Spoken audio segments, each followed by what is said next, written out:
O que você diria se um pesquisador conhecido, envolvido diretamente em pesquisas delicadas que tem a ver com OVNIs, decidisse revelar o que sabe ao mundo? Por mais estranho que possa parecer, isso realmente aconteceu, e as revelações que ele trouxe vão desde fotos de OVNIs até mesmo fotos de supostos alienígenas. Vem comigo entender esse caso, porque tá pra lá de sensacional. Eu sou o Thiago Tadeu e sejam bem-vindos ao Mundo Inverso. Bom, se você foi uma pessoa que na sua vida inteira trabalhou com projetos ultra secretos e revelá-los poderia custar a sua vida, quando você descobre que já está em seu leito de morte, o peso dessa escolha meio que se torna mais leve, né? E foi mais ou menos isso que Boyd Bushman fez ao descobrir que tinha algumas semanas de vida em 2014, decidindo que iria revelar ao mundo todas as informações que ele tinha obtido durante o seu trabalho e estudo de naves e corpos extraterrestres em uma base fantasma ali que ele trabalhou junto com a Força Aérea dos Estados Unidos.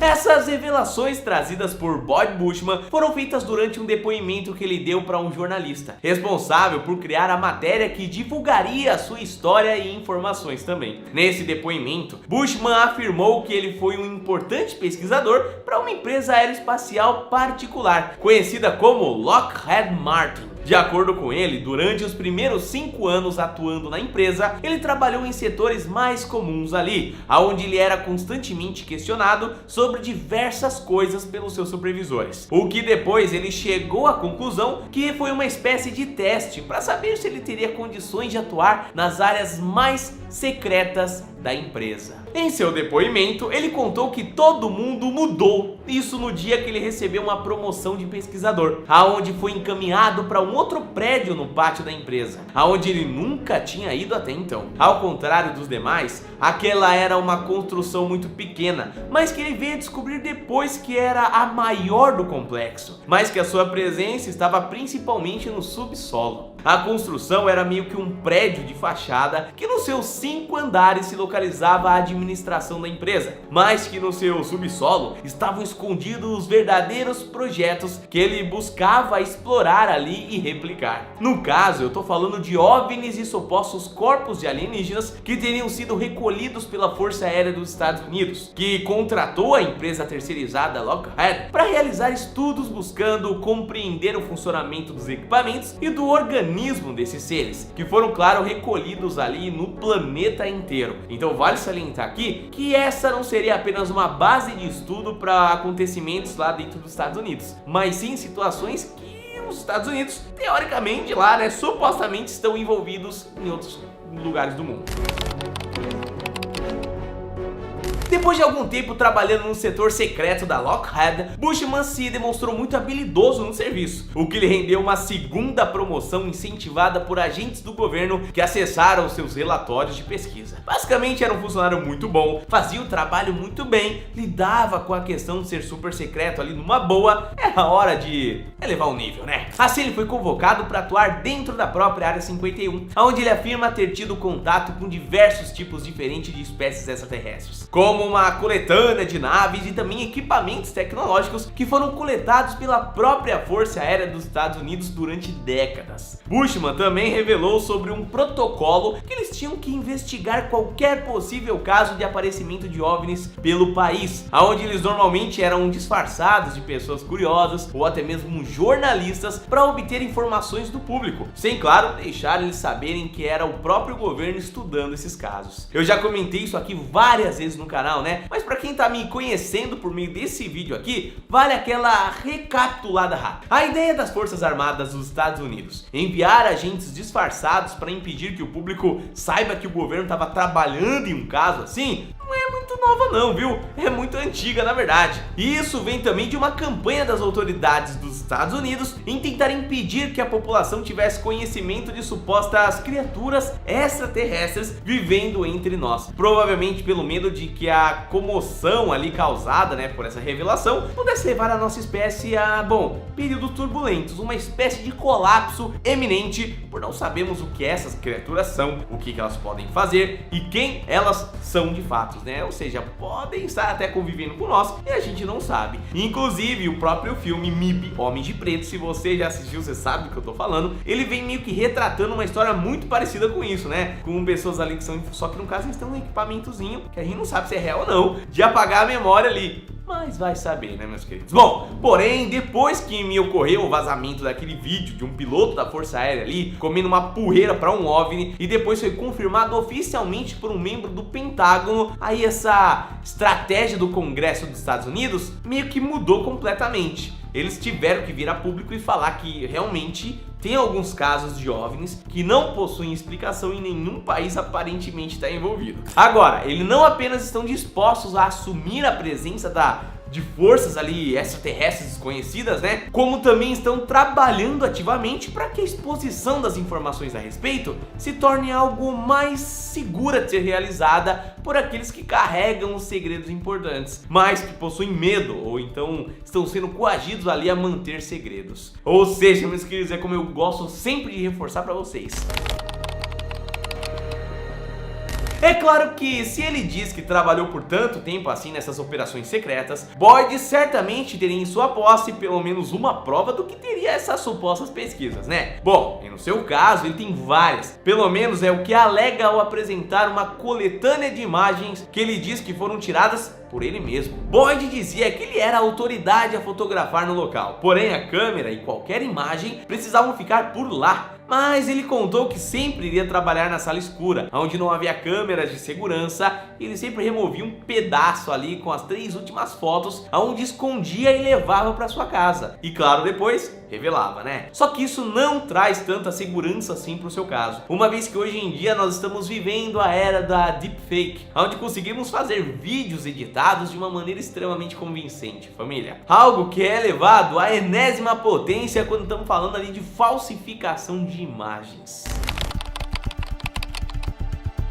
Apesar de existir uma grande variedade de espécies, segundo Boyd Bushman, eles eram classificados em 2 tipos, que são mais relacionados ao seu comportamento em relação à espécie humana do que a sua aparência em si. E faz total sentido se você parar pra pensar, né? Vou colocar aqui talvez como os agressivos e os tranquilos. Bom, pro grupo de pesquisa existem dos 2 tipos ali principais, entrando em contato com a nossa terra: os vaqueiros e os ladrões de gado. Os vaqueiros seriam uma espécie de fazendeiros ali que estão explorando a nossa morada cósmica, mas com propósitos de estudo e aproximação. Ou seja, eles são completamente amistosos e tentam evitar o contato agressivo. Porém, já no caso dos ladrões de gado, temos uma espécie que não nos trata tão bem assim, ou que simplesmente nos ataca. Essa espécie, ao contrário das outras, não possui um senso de empatia com seres humanos, tratando a gente da mesma forma que nós costumamos a tratar o gado. Porém, no caso, eles seriam ladrões, né? Justamente porque não se importam em nos sequestrar ou até mesmo acabar com as nossas vidas em nome das suas experiências. Porém, apesar dessa diferença, Boyd Bushman alega que eles não aparentam entrar em conflito entre si, como se, apesar das diferenças de opinião sobre como devem nos tratar, essas espécies fariam parte de uma mesma coalizão ali, por assim dizer. Desse modo, Boyd Bushman acredita que nós humanos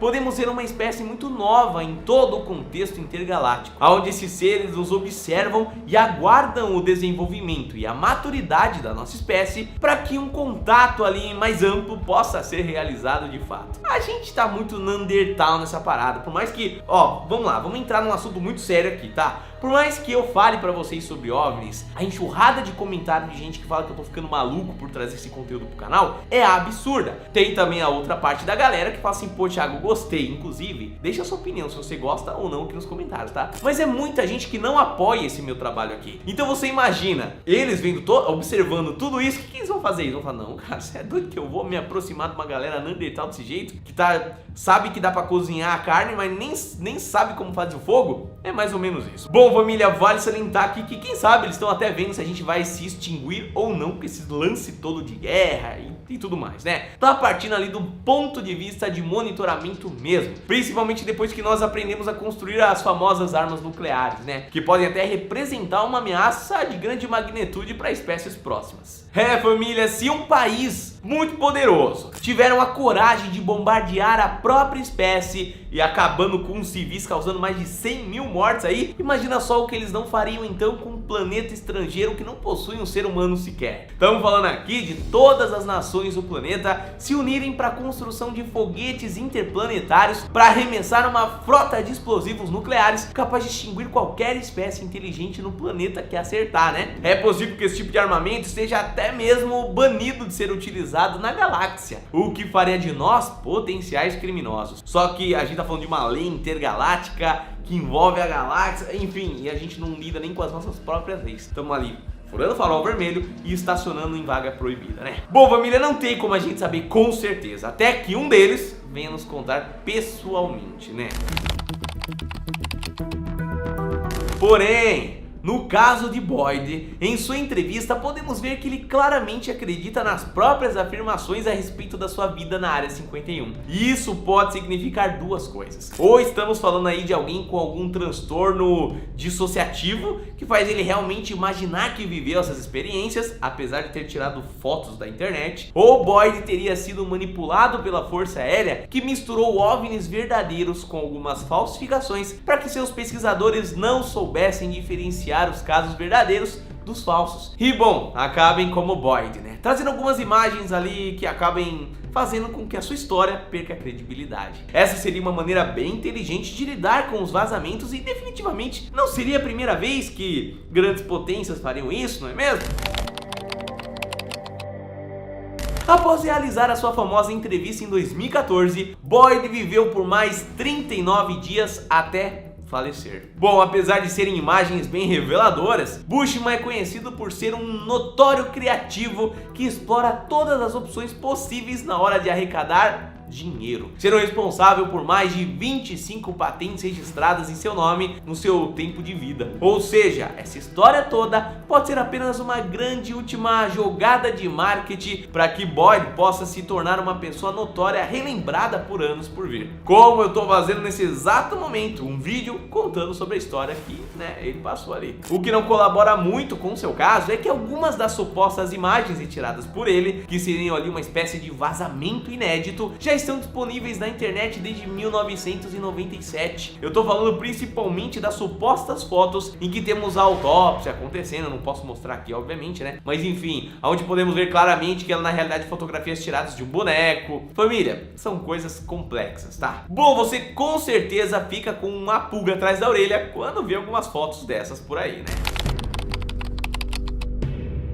Apesar disso tudo, se a gente observar casos de ufologia que aconteceram na época ali em que ele supostamente estaria atuando nas bases secretas, podemos encontrar algumas confirmações externas que colaboram com o caso apresentado por ele. Um exemplo bem claro disso, talvez o que se conecte mais, com os depoimentos ali de Boyd, é a do astronauta Edgar Mitchell, que foi o 6º homem a pisar na Lua durante a missão Apollo 14, que claro foi realizada em 1971 pela NASA. Mitchell teve um caso semelhante ao de Boyd ali, sendo que ele se aposentou e apenas trouxe suas revelações em uma entrevista quando já estava no seu leito de morte. E olha, meus queridos, o que ele aponta é algo bem próximo do que Boyd disse ter sido a causa da atenção externa vir para a Terra. De acordo com Mitchell, ele disse isso aqui, ó: os extraterrestres estavam tentando nos impedir de ir à guerra nuclear e destruir todo o trabalho que a natureza terrestre levou bilhões de anos para construir.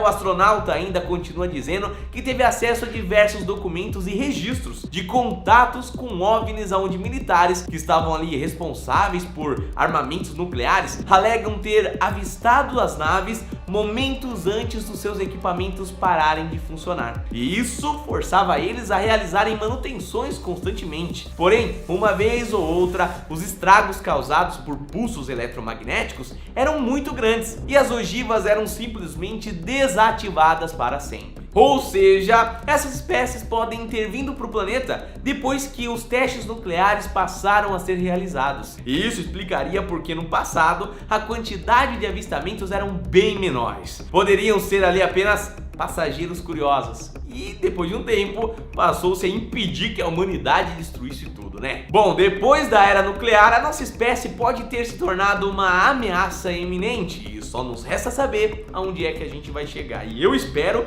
que seja apenas um contato pacífico sem grandes coisas causadas por nós, né? Esse vídeo acabou, mas você pode continuar me assistindo em outro vídeo sugerido aí na tela pra você. Nos vemos lá, hein?